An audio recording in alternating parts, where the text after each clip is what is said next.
Hello, I'm Ryan Cook, and this is Civic Tech Chat, a show that looks at the way technology, politics, and policy impacts the world around us, the tools we use, the way services are delivered, and how we talk about and set policy all shape our society.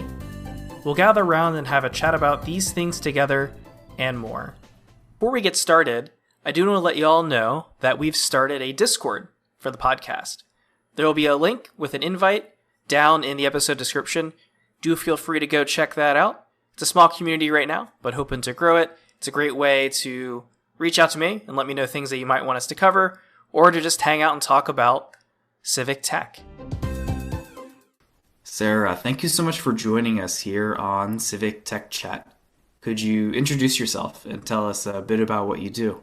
Sure. So my name is Sarah Schott. I've worked in the field of OpenGov, civic tech, open data, public interest tech for over 15 years. And I'm currently a senior fellow at Data Foundation, focusing on issues around data and the government employment pipeline. And I'm a former Beck Center fellow and currently a commercial building owner in my hometown on Whidbey Island and the founder of the largest mural collection on the West Coast. So I get to experiment a lot with both policy and tech and implementation, and also where the rubber meets the road in, Main Street, USA. What would you say is your personal why? The thing that drives you to get out of bed each morning and do all those things? Yeah. Well, my personal why, two things really. I had great models in my childhood about what making an impact on your community and your nation can look like in a personal capacity. And so I maybe grew up with more of a sense of what I could accomplish that was for good in my country than the average kid. And two, in particularly civic tech in our field, my why is I believe that Americans should be able to engage their government in meaningful ways, to navigate their democracy, their services with ease and with responsiveness from government, that transparency is really important. And having a well-functioning government is such a key part of other parts of our society and economy running well. So like that is way too broad of a why, I guess. But the short answer is I care about the I care about how well our government runs and how well our government represents us. When we use the term innovation fellowship, what are we referring to and why do they exist? Yeah. So innovation fellowship, the term has certainly evolved, but we started seeing some of these innovation fellowships in the late aughts come about. And they really tended to encompass, I will say my definition is a little bit different than maybe the civic tech field. I think it's anytime we're trying to bring unconventional individuals into working in government through a non-standard hiring process to do innovative work. I'm using air quotes here on the podcast. And that innovative work could be focused on tech or data or delivery of services. It also could be on new programs or projects that have an innovative edge. They're just not quite what we're used to seeing out of government. So they could be not exclusively tech and still be an innovation fellowship. What was your second question there? Why do innovation fellowships exist? Ooh, that is a interesting question because I think in part innovation fellowships exist because our hiring process is so slow, difficult, and and challenging as an individual to navigate. The end result is that it becomes a challenging hiring process for governments themselves to find young talent, innovative talent, to bring people in a timely manner. And so we see innovation fellowships, oftentimes in the earlier days, innovation fellowships were set up sort of through the executive office of maybe a mayor or a governor's office, which could have a more streamlined pipeline with with partnerships with civil society or foundations. Then that silo of talent that was created could help supplement existing staffing resources and programs. So I think it was an interesting model to try to get around red tape in the hiring process and has become almost a de facto program that we would have in government. And, I hope we see more integration of lessons from innovation fellowships brought into government hiring processes. I think what I'm hearing from you there is it's like for certain roles, an executive organization maybe is changing the trade-offs in their choice for how they go about hiring because they want to get a particular group of folks that maybe have different skills than they have in other parts of their government and their executive branch. Am I kind of hearing you correctly on kind of like what they're trying to do? Yeah, and they might set it up so those innovation fellows work with certain teams or agencies, right? But they're essentially hired out of the executive office or through a partnership with a nonprofit organization. So they might be on loan or they might be paid directly through the executive office. And it allows for a faster hiring process because they're not necessarily under the same rules as a full-time employee hire, right? So they also create these very time-bound opportunities to work with government. And we saw a lot of one-year fellowships, especially in the early years of innovation fellowships. You've done spent quite a bit of time conducting research into these programs. Why did you seek that as a research interest? Sure. So when I got my start in this field, I was running a nonprofit organization called Knowledge is Power. We also had a conference series that I founded called OpenGov West. That started in 2009 through about 2011, 2012. And I was also being asked to advise I think in the first crop of Code for America Fellows, I was asked to advise the Code for America Fellow team that was located in Seattle or sent out to Seattle. And so I learned a lot through talking with these fellows and providing advising to them. I think they'd picked me because my organization, myself, I had organized a sweeping usability study of Seattle.gov, like a 75-page report. So we knew a lot about what was challenging in Seattle and recommendations for revising the website. And the city made those recommendations and won Best Municipal Website the next year with a revised website. So I spent a lot of time advising, and then through OpenGov West and the conference series, got to know more fellows coming out of various programs. That's all a long way of saying that I was hearing from it anecdotally about the challenges that fellows were facing in the fellowship. Either that was, especially in the early days, a massive pay cut. I think the earliest Code for America fellows were paid $35,000, and some had to go on food stamps during their work.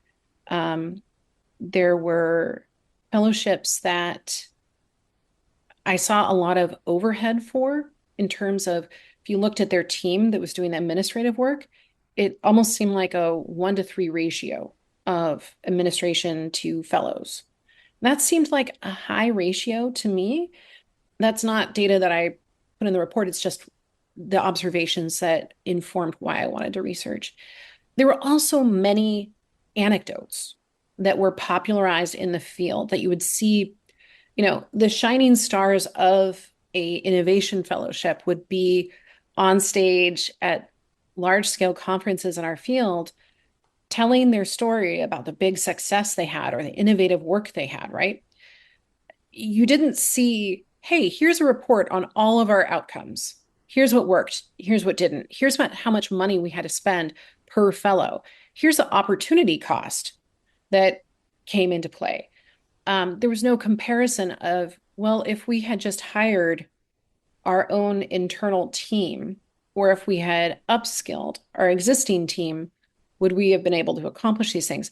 I just thought, gosh, we have a lot of assumptions about what success looks like that are based on anecdote. Also, we're storytelling about those who moved from fellowship to working within government in an FTE, a full-time employee role. And based on the population of fellows I personally knew, I thought, is this representative or is this narrative?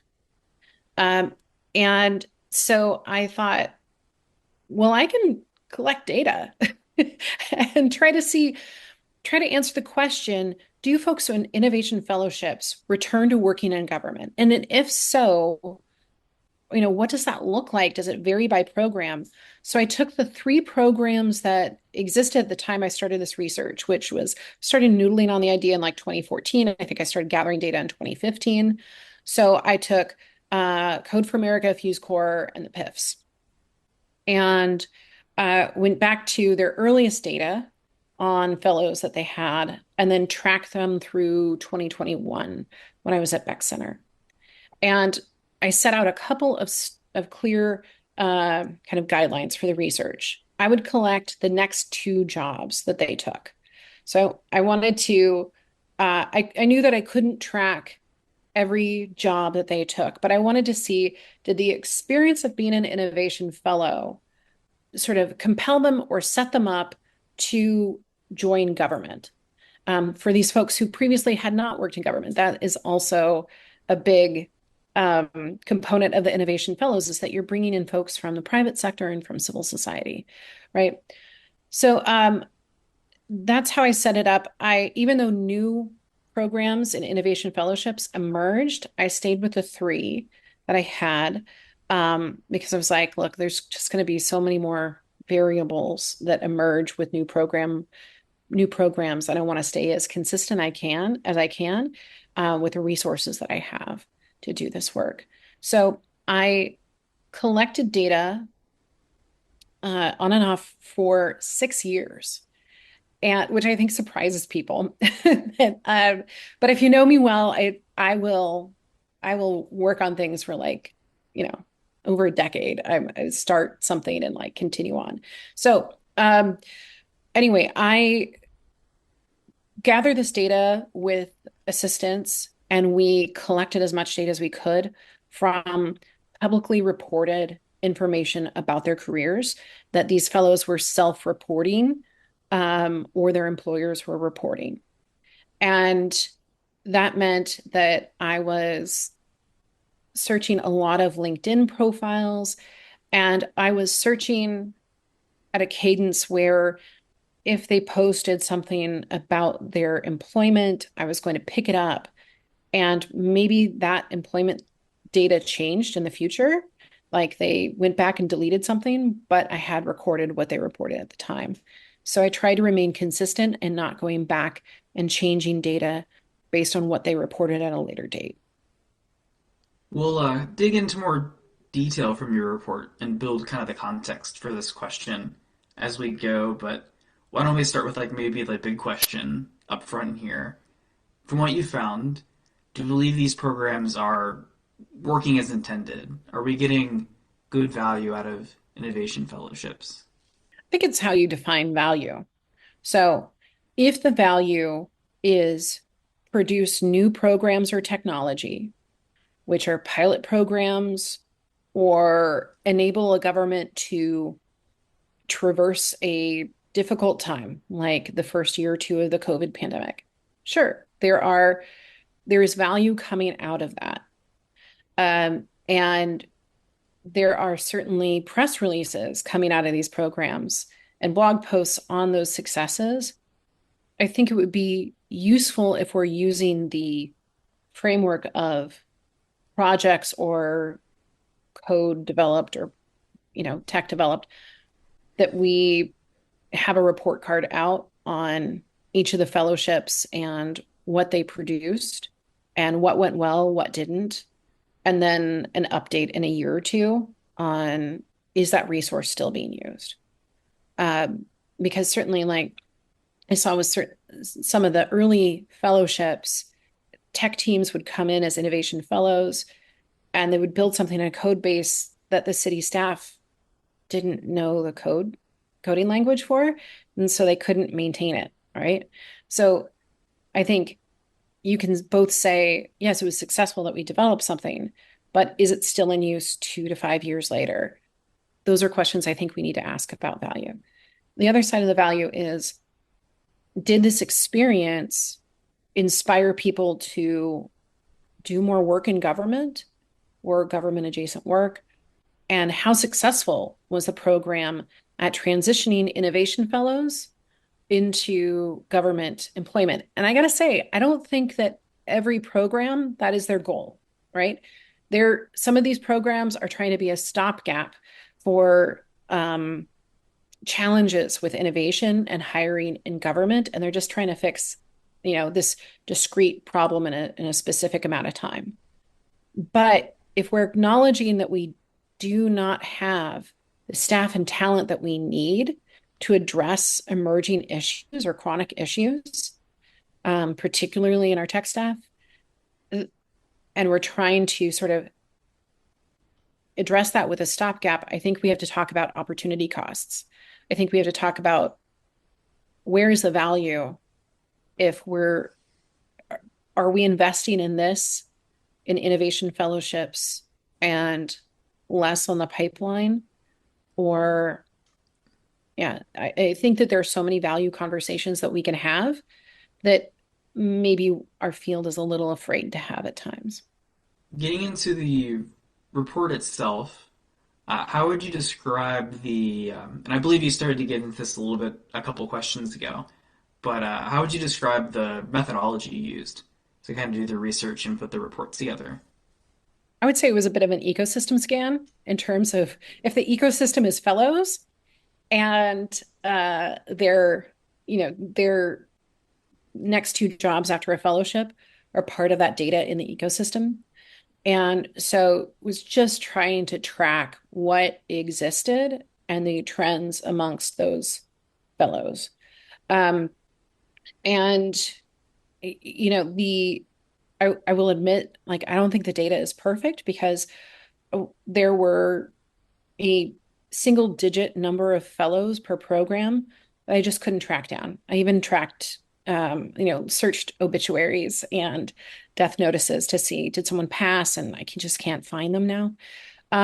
So like I tried to be as thorough as possible in finding the next jobs that people took. And I'll say that also, uh, certain types of government jobs where you would think maybe there was a bit more secrecy around them, I was still able to find the NSA employees. So I think the data was fairly well resourced.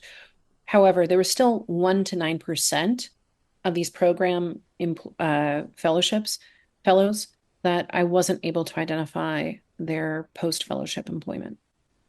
Right in the beginning of your report is what I think is a pretty interesting data point from your research. In the employment data you looked at, including folks that took part in Code for America Fellows, Fuse Core, and Presidential Innovation Fellows, less than 20% of them went on to continue in government careers after that fellowship program participation. What is the significance of that figure for folks that might be like looking at it as they read? Yeah, so the highest percentage who worked in government jobs in two jobs after their fellowship was amongst the Presidential Innovation Fellows at 20%. And Fuse Core and Code for America came in at 17 and 16% respectively. So I think that these stats are one disappointing to folks where the narratives and storytelling we have around these programs really impacted their perception of how many people go on to work in government. And to be very clear, this is not about devaluing anybody who made that leap from fellowship to working in government.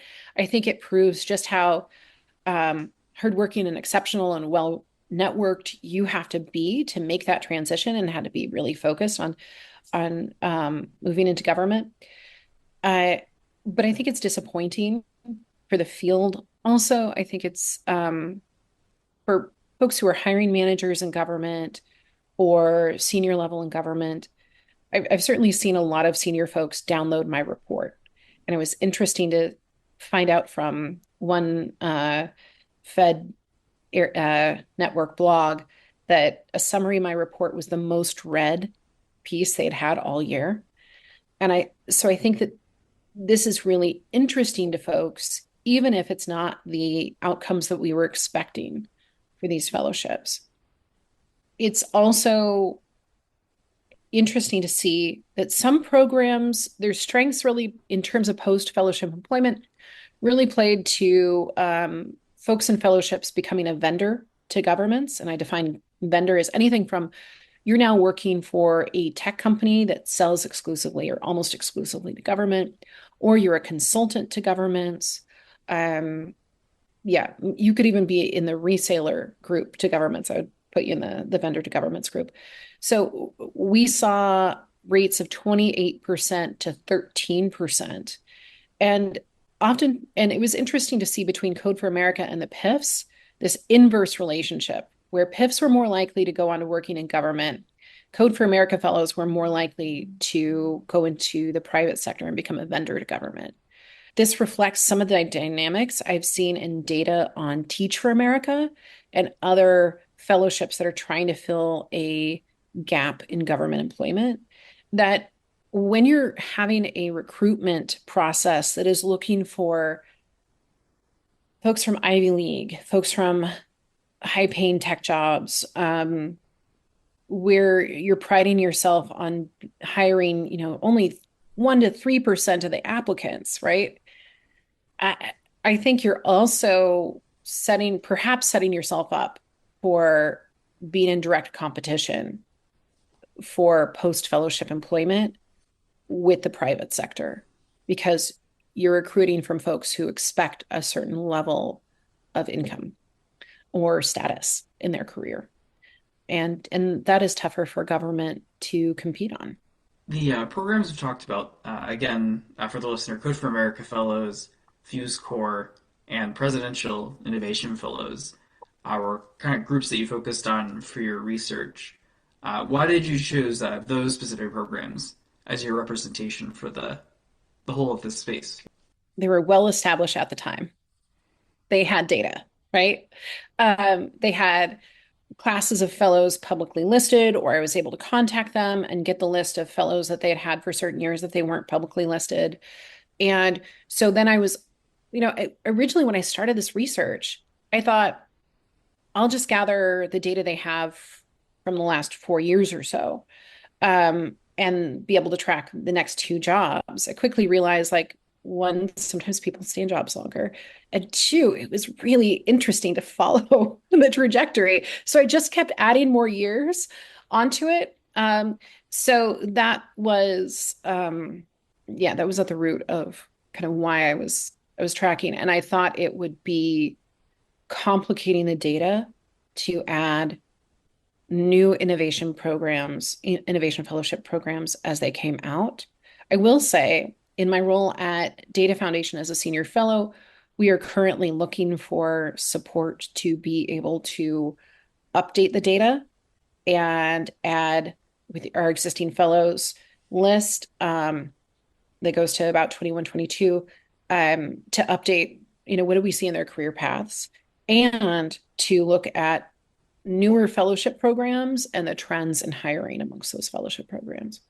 Something we've alluded to a little bit in our conversation already, and that you spend time on the report, is talk about that tour of duty model, where we've talked about, oh, it's like someone coming in for a set period of time, whether it's a year, or as you talk about the report, it starts to become like 2 years or 3 years with certain programs, where basically those folks come in with those skills for that stint.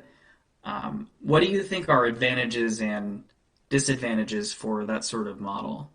Sure. So being able to talk to HR professionals who oversee programs like innovation fellowships in government just gave me a wealth of perspective on some of the challenges in terms of transitioning fellows to working in government. The first one is this: the timing of our first generation of fellowships did not line up with the hiring schedule of the same governments. So if you want to transition your fellows to working in government and give them the best shot of getting another job straight out of the fellowship, you basically have to, if you have a 1 year fellowship, you have to begin in the first 2 months of that fellowship, helping them get their resume together, network, start applying for jobs. And the fellowships are so intensive and so many hours are spent on the project and the work that the fellows oftentimes do not have the time and capacity to do that career development work on top of the fellowship. So the fellows that I interviewed also expressed this dynamic that they're running so hard, so fast, so many hours at this project that they're on that the fellowship stops and they just sort of drop off an employment cliff because they hadn't had enough time set aside to do the job search. And so we actually saw that quite a few people in their first job, again, using air quotes that your listeners can't see, is that they reported that they were either freelance, maybe they had set up a consulting company, or they were looking for work. And I only would have caught that data because I was tracking folks over a 6 year period of time, right? We would go back later in the research, like when I was at Beck Center, student analysts were amazing that I got to work with from Georgetown. Were looking at these LinkedIn profiles and saying, Sarah, they don't have this freelance thing listed as their first post fellowship job. And I would say, don't delete the data, because I think that in America we have a certain amount of discomfort we feel if there is a so-called gap in our resume. But it was common for people to experience that gap in part because the programs had not built an off ramp, and they had not built an off ramp early enough into the program. So that is something that HR folks recognized. I think it has been changing, but there needs to be a lot more thoughtfulness about the transition to working in government if fellows choose to take that road, and having those conversations early with them with like, let's just get you ready. So you've got resumes out, you've got applications in, we should be acknowledging as programs that a certain amount of time needs to be set aside to ensure that those fellows have a transition to employment post fellowship, or that a month or two of their fellowship is just job search at the end. Though that wouldn't be enough time either. They really need a runway of 6 to 8 months. Related to getting that first job after a fellowship, you mentioned, I think we were talking about that 20% figure from before, that it was a PIF, Presidential Innovation Fellowship, that got up to that mark where they effectively had kind of the highest rate of return to government service of those studied. Why do you think their results are relatively higher in proportion than the others? I think they have access to a more well-established HR system, that they have a little bit more coaching on navigating federal applications, or the people around them are saying, you're great. You could really do something impactful at HHS or GSA. Um, and also there was a growth of jobs that were a good fit for them in the federal government during those years too. So I think that they got a little bit more formal and informal coaching and networking that assisted them. Whereas, and they're living and working in DC. They're not like deployed somewhere for part of their tour of duty. And then, Code for America would, like, in the early days, bring them back after a month and a half or so in Seattle or Chicago or something. Then they would bring them back to San Francisco. I think um, that's also, we saw them in the latter remaining years of Code for America fellowships hiring locally, which I think was a smart thing to do to pivot to. So there's a number of reasons why I think PIFs may have been slightly more effective. Also, these folks were hired not just because of their tech background, but because their background and skill sets and style of work maybe more closely matched the needs within government. Though I will say that it was reported to me, both by fellows and HR, that by hiring in sort of a, even with the PIF program, that hiring in a sort of like a looking for a savior to come in or somebody who, could just do this work magically, that many folks in tech are not used to working within bureaucracy or democracy. And they found fellows might find the actual process of working in government too slow or frustrating. And so there was attrition within those programs too, though it was difficult to track that attrition. Both in our conversation as well as in lore out there in the world. I've heard and seen a lot of comparisons between these sorts of programs and Teach for America. It seems to be a very popular like storytelling thing because I think a lot of people out in the world are generally aware of Teach for America's existence and work. So it's like an easy thing to latch to kind of help build, I guess, a bridge if you're trying to understand. What do you think about that comparison? Like, what would be your take on folks on how that's made? I think especially the earlier fellowship programs more closely parallel Teach for America, or maybe some of our new programs that are focusing on hiring from the Ivy Leagues or the most prestigious and accomplished college graduates have more of a comparison to Teach for America. It's interesting looking at research on Teach for America because Teach for America's research on itself, I gotta say, is quite different than other research I found in the world. And so for me in my research, where I was like trying to look for comparison programs to these innovation fellowships, I took a lot of the research on Teach for America with a grain of salt because they both seemed coming from perspectives.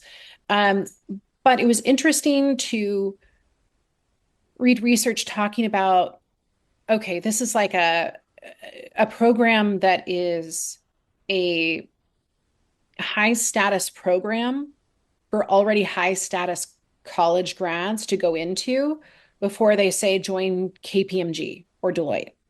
Um, and and that you're going and teaching in these low income areas, much more maybe diverse areas than their own backgrounds.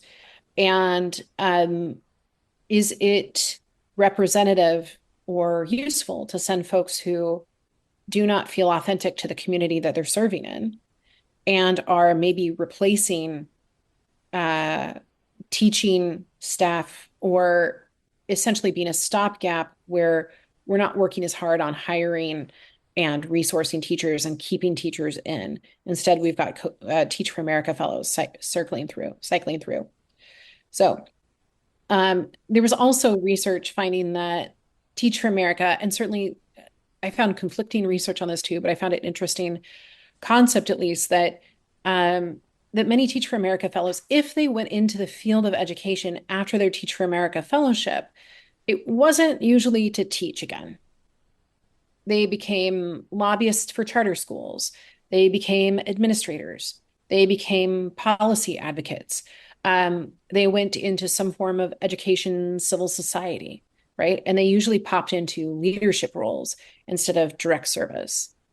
So I think that is an interesting reminder for us when to look at the privileged backgrounds of people that we are trying to attract to a fellowship and people who may have come out of $250,000 careers, who may have come out of Harvard or Yale, that are these the folks who want to that inspired by their fellowship want to continue kind of fighting the good fight in the trenches of public interest tech and civic tech, or Are they more likely to move into, say, consulting or lobbying or taking the code from the program that they wrote for a government, open sourcing it, and then launching their own tech company off of that code that government already paid for, right? So I think there are some parallels, but I still take some of this research on Teach for America with a bit of a grain of salt. And what you've talked about there, you mentioned, and I think in a question before we got into this a little bit too, the effect of folks becoming contractors, whether government contractors themselves, starting one, joining a firm, something that's adjacent to that after the fellowship. Were you surprised to learn that that was such a frequent occurrence? What effect do you think that that has on things? I was not surprised that it occurred because in my own network, I could see it playing out, right? But I was surprised at the percentage, and I was surprised at how that played out across the three programs that I studied.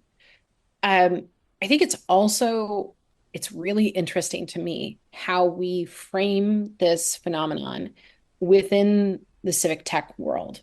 So one, I'm not saying that folks going into becoming a vendor to government is a bad thing. I think it's worth considering what are the other options?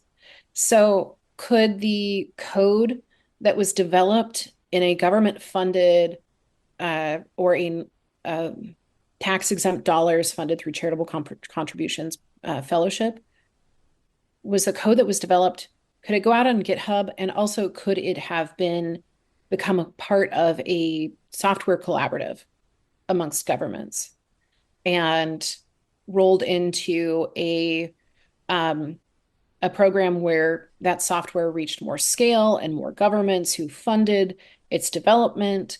And then it was a state software collaborative or a municipal software collaborative, similar to some of the programs that Waldo Jaquith and current administrator Carnahan at GSA were developing when they were at Beck Center, right? Should we have had cool off periods between working with government and becoming a vendor to government? Is it appropriate for a fellow to cite their fellowship as a consulting gig to the White House, which I found, or to the government? So they didn't mention that they were in a fellowship. They said their consultancy did this work, right? I think we need to examine what alternatives might look like, um, and not demonize going and starting your own business. And to be honest, like there are folks who have moved on for fellowships and started amazing companies that do a lot of good in the sector, right? And I'm not knocking on that. Um, but I think we need to have conversations about what are alternatives to that, where it respects that tax exempt dollars paid for the code to be developed, and government's already paid for the code to be developed, and also create other alternatives for fellows to continue that work without having to navigate the government consulting bureaucracy of its own or becoming a vendor to government. We mentioned earlier that some of the fellowships had different periods of time that they would last for, at maybe at different parts of their life cycle. Some of them allowing for even time extensions for someone who was already in doing the thing. Say they are about to finish their first year and then they go, "Hey, would you like to stay on for an additional year?" For example, I think you in your report you specifically mentioned the Fuse Corps as having this capability where I think they could do add one or even two more years for certain roles they had in that program. What do you think about this practice of trying to allow folks to stay a bit longer? I think it's a great model to add on years. I think it's also interesting when I started socializing when I was at Beck Center, some of the early findings from this, and how maybe one year wasn't enough for these fellowships. it was exciting to me to see certain programs, newer programs developing a 2-year model. I think that that's smart. And I especially saw in 2020 a number of Fuse Core fellowships and others that became in 21 an extended fellowship, or maybe they were on in 2019 and an extended fellowship in 2020. That makes a lot of sense to me. It was a all hands on deck sort of time, and folks with unique skills were really needed. So I think that that also influenced some of the data. We should be looking at what timeline works best for um, different tiers of government. I think if you're in federal government, perhaps it makes more sense to have a 2 to 3 year innovation fellowship. And that third year is specifically, if the fellow chooses, and if they're qualified to do so, a transition period to FTE that allows them to roll off the private funding or the specific funding for a fellowship and into the regular work stream and hiring stream of government.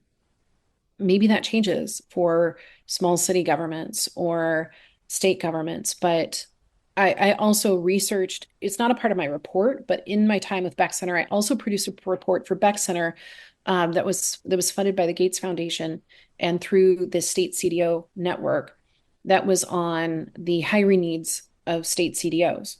And they reported, yeah, we have an intern. And by the time that they finished their project, they were sort of just getting okay at doing the work. And we would really love more time with them. Or if we had a fellow, it's, 1 year is just not quite enough in our experience, that there's a huge ramp up in terms of becoming highly skilled at working in government. That is not all tech skills. It's oftentimes interpersonal skills, bureaucracy navigation, understanding the law, a legislative process, tax code, you name it, right? So there's a lot that you need to learn as an innovation fellow.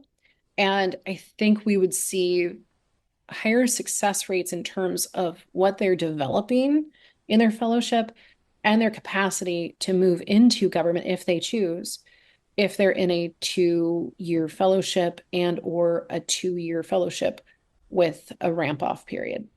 As folks find and read this report, what is one thing that you're hoping that they take away from it as they finish their read?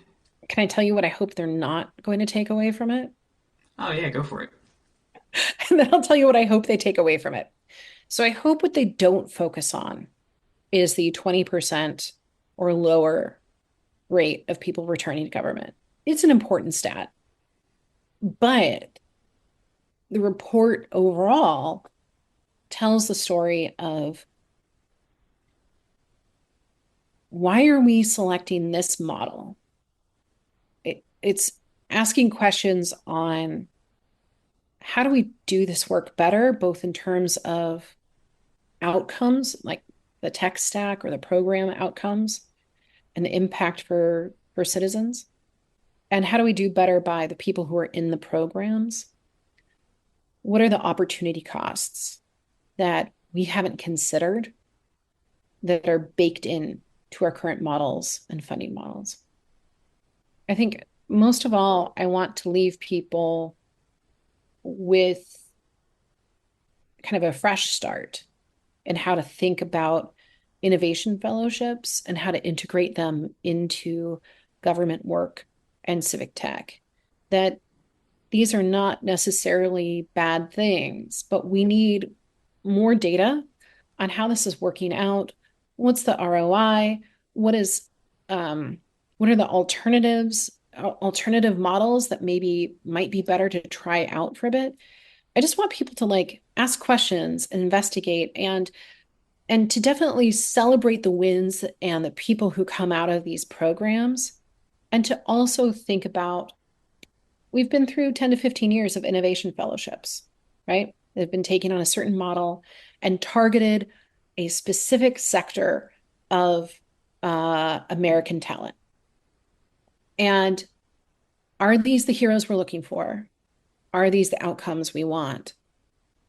can we design and prototype new types of programs moving forward that help us get more out of the experience, whether we're a fellow, a government, or a civil society organization.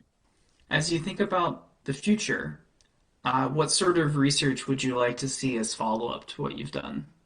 I would love to see, and this is a call out to anybody in philanthropy listening, and anyone in an executive office or they're hiring a innovation program. I would love to see independent researchers who sit astride programs and do data collection in the process and then track outcomes for a couple of years from each study. Now, funding that work, maybe not as easy, but I think that um, we need better data than what the programs are reporting out. I think that's not a knock on the programs itself. Um, I think it's more that it's difficult to get administrative budget, right? And research and observation of your own programs and reporting is administrative overhead. So philanthropy needs to think about how do we fund and support tracking of these programs? If these programs are fully within government, I think you also need to engage a civil society partner to do that research for you. And assume that that is going to be part of the cost of running the program. I think we also need better data on what the ratio of the administrative overhead to how much the fellows are getting paid looks like. And I think we need to also think a lot more about the diversity and equity of for who comes into this program. Do we get more people who can afford to take on these roles? Right? Then, like, I would love to see more programs, and I am, currently working on concepts and trying to put together pilot programs that think a lot more about sourcing from lower income communities talent to fill government innovation roles and providing a more equitable experience. I think that we too often assume that sort of the highest flying people in academia and tech are going to be the ones to make major fixes for us. I think there's research out there that definitely suggests that those who have experienced the challenges of the community or government program that they're working with bring a lot of insight into the work and a lot of problem solving. And so I think there are these questions of like, who do we recruit and why do we recruit them that we also need to ask. And that's not any shade on the current crop. It's just, can we improve our outcomes and representation amongst these groups? Sarah, thank you so much for coming on Civic Tech Chat to talk about your research. I imagine folks are going to find quite a lot of interesting tidbits in our conversation to take into their day. I hope so. Thank you for having me. This has been such a pleasure. And people can find me at smartercivic.squarespace.com. And they can find me on LinkedIn. Happy to talk about the research and do presentations or webinars. And you can also inquire about the work I'm looking to do in building up new innovation fellowship models. You can follow us on Twitter using the handle @CivicTechChat, visit us on the web at civictech.chat, or subscribe to us for content updates wherever it is you download your podcasts.